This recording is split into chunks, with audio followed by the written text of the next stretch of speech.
अगर आपकी कंपनी में हर साल सैलरी बढ़ता है तो एक्सेल में आप पूरे स्टाफ की सैलरी एक क्लिक में निकाल सकते हैं।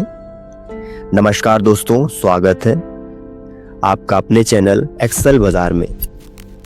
आज हम सीखेंगे सैलरी इंक्रीमेंट कैसे कैलकुलेट करते हैं एक्सेल में, वह भी बहुत ही आसान फार्मूले के साथ। हमारे पास इंक्रीमेंट का डेटा अवेलेबल है, कितना सैलरी किसका बढ़ा हुआ है। HR का 10%, IT का 12%, फाइनेंस का 9%, सेल्स का 15%, एडमिन का 10%। यहाँ पर हमारे पास डेटा अवेलेबल है। या इंक्रीमेंट डेटा हम लोग अपने फाइल में ले जाएंगे। आप यहाँ चाहें तो मैन्युअली टाइप कर सकते हैं, लेकिन मैं आपको एक फंक्शन बताऊंगा जिससे आप यह सारा काम आसानी से कर सकते हैं। हमने यहाँ पर लिखा है इक्वल इफ फंक्शन। इसके बाद हम लोग यहाँ पर कंडीशन डालेंगे।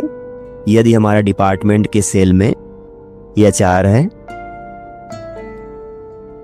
कॉमा लगाएंगे, तो यहाँ पर हम इंक्रीमेंट अमाउंट डालेंगे 10%, कॉमा लगाएंगे। यह हमारा पहला कंडीशन है। इसके बाद हम दूसरा कंडीशन डालते हैं। यदि हमारा डिपार्टमेंट के सेल में IT है तो हम लोग यहाँ पर डालेंगे 12%, कॉमा लगाएंगे। यहाँ पर हमारा 2 कंडीशन हो चुका है।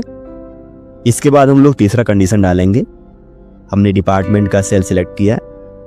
यदि हमारे डिपार्टमेंट के सेल में फाइनेंस है,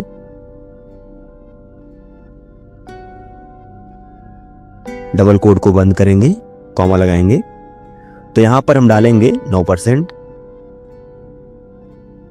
कॉमा लगाएंगे। इसके बाद हम डालेंगे चौथा कंडीशन। यदि डिपार्टमेंट में हमारा सेल्स है तो हम यहाँ पर डालेंगे 15%, कॉमा लगाएंगे। इसके बाद हम डालेंगे पांचवा कंडीशन। यदि हमारे डिपार्टमेंट में एडमिन है तो हम यहाँ पर डालेंगे 10%। इस तरह से आपको लिखना है। इसके बाद ब्रैकेट बंद करेंगे, एंटर करेंगे। आप यहाँ पर देख सकते हैं HR डिपार्टमेंट यहाँ पर है और उसका इंक्रीमेंट डेटा है 10%। इस फंक्शन को आपको नीचे ड्रैग कर देना है तो सभी एम्प्लॉय का इंक्रीमेंट का डेटा यहाँ पर आ जाएगा। इसके बाद हम लोग सीखने वाले हैं इंक्रीमेंट अमाउंट कैसे निकालते हैं। इसके लिए हम यहाँ पर एक फार्मूला टाइप करेंगे, equal current salary multiply increment amount. इसके बाद हम इंटर प्रेस करेंगे। आप यहाँ पर देख सकते हैं हमारा इंक्रीमेंट अमाउंट निकल कर आ चुका है। इस फार्मूले को नीचे सभी सेल पर ड्रैग कर देंगे तो सभी एम्प्लॉय का इंक्रीमेंट अमाउंट निकल कर आ जाएगा। इसके बाद हम लोग सीखने वाले हैं न्यू सैलरी कैसे निकालते हैं। हमने यहाँ पर लिखा equal current salary plus increment amount. इसके बाद हम इंटर प्रेस करेंगे। हमारा यहाँ पर न्यू सैलरी निकल कर आ चुका है। इस फार्मूले को नीचे ड्रैग कर देंगे तो सभी एम्प्लॉय का न्यू सैलरी निकल कर आ जाएगा। आप इस तरह से एक्सेल में इंक्रीमेंट सैलरी को निकाल सकते हैं। चलिए मैं आपको एक तरीका और बताता हूं जिससे आप न्यू सैलरी को निकाल सकते हैं। यदि आप चाहते हैं इंक्रीमेंट अमाउंट को ना निकालें, डायरेक्ट न्यू सैलरी को निकालें, तो आप कैसे निकाल सकते हैं, आइए मैं आपको बताता हूं। सबसे पहले हम यहाँ पर सारे डेटा को डिलीट कर देते हैं। इसके बाद हम आते हैं न्यू सैलरी के कॉलम में। हमने यहाँ पर लिखा इक्वल। इसके बाद हमने करंट सैलरी को सिलेक्ट किया, प्लस लगाएंगे, ब्रैकेट लगाएंगे।